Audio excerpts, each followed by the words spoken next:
பிரியமானவர்களே, ஆண்டவராக இயேசு கிறிஸ்துவின் நாமத்தினாலே உங்கள் யாவரையும் நான் அன்போடு கூட வாழ்த்துகிறேன். எல்லாருமே சந்தோஷமா இருக்கிறீங்களா? இந்த நாளிலே தேவனாகிய கர்த்தர் நம்மோடு பேசுகிற ஒரு வார்த்தை என்னவென்றால், 143ஆம் சங்கீதத்தினுடைய 6வது வசனம். என் கைகளை உமக்கு நேராக விரிக்கிறேன், வறண்ட நிலத்தைப் போல் என் ஆத்துமா உம்மேல் தாகமாயிருக்கிறது. இந்த வார்த்தையை கேட்டுக்கொண்டிருக்கிற எனக்கு அன்பான தேவனுடைய பிள்ளைகளே, உம்முடைய பிரசன்னத்திற்காக, உம்முடைய வாஞ்சைக்காக, உமக்காக நான் வறண்ட நிலத்தைப் போல காத்திருக்கிற ஒரு அனுபவம். ஆண்டவருடைய சமூகத்திலே நான் தாகத்தோடு போய் நிற்கிற ஒரு அனுபவம். ஆண்டவர் என்னோட கூட பேசவும், என்னோட கூட உறவாடவும், அந்த ஒரு உறவு துண்டிக்கப்பட்டுச்சுன்னு சொல்லி தாங்க இயேசு கிறிஸ்து சிலுவையிலே தன்னை ஒப்பு கொடுத்தது. அந்த இழந்த உறவை மீண்டுமாய் மனுஷனுக்கும் தேவனுக்கும் உள்ள உறவை இணைக்கும்படியாகத்தான் இயேசு கிறிஸ்து சிலுவையில் அடிக்கப்பட்டு நமக்காக இரத்தம் சிந்தினது. எதுக்காகனா, அந்த இரத்தம் தான் இன்றைக்கு உங்களையும் என்னையும் தேவனுக்குள்ளாக இணைத்திருக்கிறது.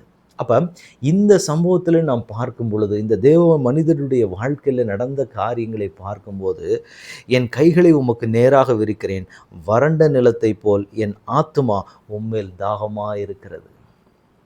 ஆத்துமாவில் உண்டாகக்கூடிய ஒரு தாகம், என் தேவனை தேடும்படிக்கு என் ஆத்துமாவில் உண்டாகிற தாகம். சரீரத்திலே அநேகமான தாகங்கள் உண்டு. நிறைய வெயில் காலங்களில் நம்ம நடந்து போகும்போது ஒரு கொஞ்சம் காரியங்களுக்கு நடந்தால் கூட நமக்கு அவ்வளவு தாகம் எடுக்கும். அந்த இடத்துல தண்ணீர் கிடைக்கல அப்படின்னா நம்முடைய சரீரம் சோர்ந்து போன ஒரு நிலைமைக்கு போயிடும். அதே மாதிரி தான் ஆண்டவருடைய சமூகத்தில் இருக்கும்போது ஒரு வறண்ட நிலம் எப்படி தண்ணீருக்காக ஏங்கி நிற்குதோ, அதே போல நாமளும் ஒவ்வொரு நாளும் தேவ சமூகத்துக்கு முன்பதாக நான் தாகத்தோடு நிற்க வேண்டும் என்று தேவன் என்னிடத்தில் எதிர்பார்க்கிறார். அப்போ ஆண்டவருடைய சமூகத்தில் இன்றைக்கி நம்ம எவ்வளவு தாகத்தோடு நிற்கிறோம். ஒரு நேரம் சாப்பிடல அல்லது தண்ணி குடிக்கலைன்னா எவ்வளவு தூரத்திற்கு சரீரம் பாதிக்கப்படுகிறதோ, அந்த அளவுக்கு எப்படி இருக்கணும் அப்படின்னா, என்னுடைய ஆத்துமாவில் ஒரு தாகம் உண்டாக வேண்டும்.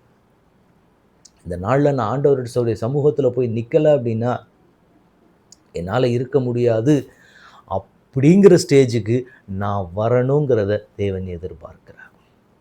இன்றைக்கி நம்ம அப்படியே நிற்கிற ஆண்டவருடைய சமூகத்துக்கு முன்பதாக கொஞ்ச நேரம் நான் ஆண்டவருடைய துதியின் சத்தம் என் நாவிலிருந்து வரலை அப்படின்னா என்னால் அந்த இடத்துல இருக்க முடியலைங்கிற ஒரு ஸ்டேஜுக்கு நான் வரணும்.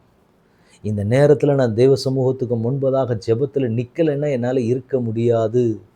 பொதுவாக ஒரு சிலருக்குள்ள ஒரு பழக்கம் இருக்கும். ஒரு குறிப்பிட்ட நேரம் அல்லது ஒரு காலை நேரமாக இருக்கட்டும் அல்லது ஒரு மாலையில் ஒரு டீ காஃபி சாப்பிடல அப்படின்னா அவங்களால் அந்த இடத்துல இருக்கவே முடியாது. அந்த இடத்துல அந்த பழகிட்டாங்க அப்படின்னா, அது ஒர்க் பண்ணுற ஆளுங்களுக்கு பார்த்திங்கன்னா, அந்த 11 மணி அந்த 12 மணிக்குள்ளே ஒரு டீயோ அல்லது ஒரு காஃபியோ குடித்தா மட்டும்தான் அவங்களால என்ன செய்ய முடியும்னா நார்மலாக இருக்க முடியும்.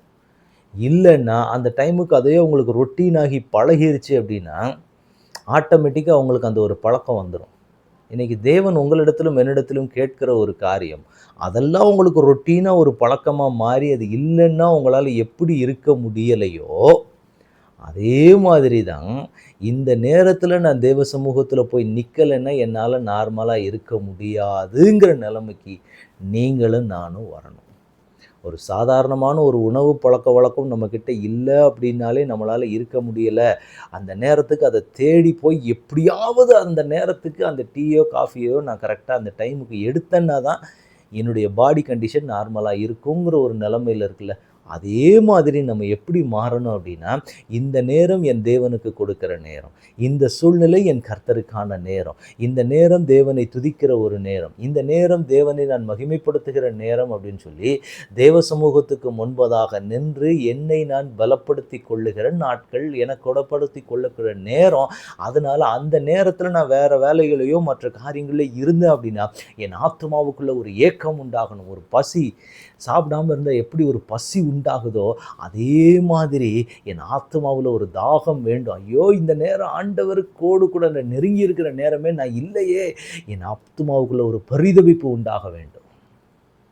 தேவனுக்குள்ளாக இன்னைக்கு நீங்களும் நானும் போய் நிற்க வேண்டிய விதம் இப்படியாகத்தான் நாம் நிற்கணுங்கிறது தேவனுடைய எதிர்பார்ப்பு. அப்போ தேவனுடைய சமூகத்துக்கு முன்பதாக இன்னைக்கு நம்ம எப்படி நிற்கிறோம்? தேவனை தேடலைன்னா அது நம்மை பாதிக்கலை அப்படின்னா தேவனுக்கும் உங்களுக்கும் இருக்கிற உறவில் ஏதோ ஒரு கோளாறு இருக்குன்னு அர்த்தம். அப்படித்தானே? நம்ம சரியான நேரத்துக்கு சாப்பிடல, அல்ல சாப்பிடல எனக்கு பசியும் எடுக்கலை அப்படின்னா அந்த இடத்துல நம்முடைய சரீரத்தில் ஏதோ ஒரு பிரச்சனை இருக்குன்னு அர்த்தம். அதே மாதிரி தான் இன்னைக்கு ஆண்டவர் நம்ம சொல்கிறாரு, உங்களுக்குள்ள அந்த தாகம் வருகிறதா? இந்த தேவ மனிதருக்கு அந்த ஒரு தாகம் உண்டு. நான் கைகளை விரித்து உம்முடைய சமூகத்தில் வறண்ட நிலத்தை போல என் ஆத்துமா உண்மையில தாகமாயிருக்கிறது, இந்த தாகத்தோடு நான் காத்திருக்கிறேன். அதுக்கு அடுத்த வசனத்தில் சொல்லப்படுகிறது, கர்த்தாவே சீக்கிரமா எனக்கு செவிகொடும், என் ஆவி தொய்ந்து போகிறது, நான் குழியில் இறங்குகிறவர்களுக்கு ஒப்பாகாதபடி உமது முகத்தை எனக்கு மறையாதே, உம்முடைய பிரசன்னத்தை எனக்கு காட்டுங்க ஆண்டவரே. ஆண்டவருடைய பிரசன்னத்துக்காக ஏங்கி நிற்கிற ஒரு இருதயம், ஒரு ஆத்துமா.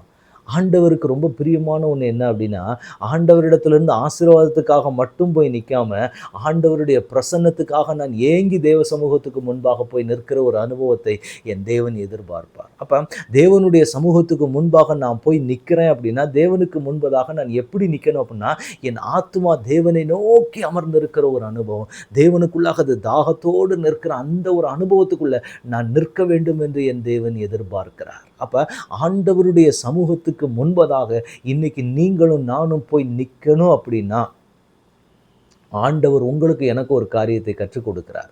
எதை கற்றுக் கொடுக்கிறார் அப்படின்னா, என் சமூகத்துக்கு தாகத்தோடு வந்து நில்லுங்க. ஒரு சரீரத்தில் ஒரு சாப்பாடோ இல்லை ஒரு தண்ணீரோ ஏதோ ஒரு ஆகாரத்துக்காக உங்கள் இருதயம் உங்கள் சரீரம் எப்படி துடிக்கிறதோ அந்த துடிப்பு உங்கள் ஆத்துமாவில் உண்டாக வேண்டும். இந்த நேரம் என் தேவனை தேட வேண்டிய நேரம், இது என் தேவனுக்கு கொடுக்க வேண்டிய நேரம். இந்த நேரத்தை நான் உலகத்துக்கு கொடுத்துக்கிட்டு இருக்கேன்னா எனக்குள்ள அந்த ஒரு துடிப்பு எழும்ப வேண்டும். அந்த துடிப்பு எழும்புச்சுன்னா தான் எனக்கும் தேவனுக்கும் இருக்கிறதான அந்த உறவு ஒரு சரிப்பட்ட நிலைமையில் இருக்குதுன்னு அர்த்தம். அப்போ இதைத்தான் தேவன் உங்களிடத்திலும் என்னிடத்திலும் எதிர்பார்க்கிற காரியம். அப்போ தேவன் அதை உங்களுக்கும் எனக்கும் கொடுக்கிறதற்கு அவர் ஆயத்தமாக இருக்கிறார். அப்போ அந்த ஆயத்தத்துக்குள்ளே இன்னைக்கு நீங்களும் நானும் தேவனுடைய சமூகத்துக்கு முன்பதாக நிற்க வேண்டியது அவசியம். அப்போ இன்னைக்கு என்ன ஆண்டவரிடத்தில் கேட்கணும் அப்படின்னா, ஆண்டவரை என் ஆத்மாவுக்குள்ள அந்த தாகத்தை கொண்டு வருவீராக.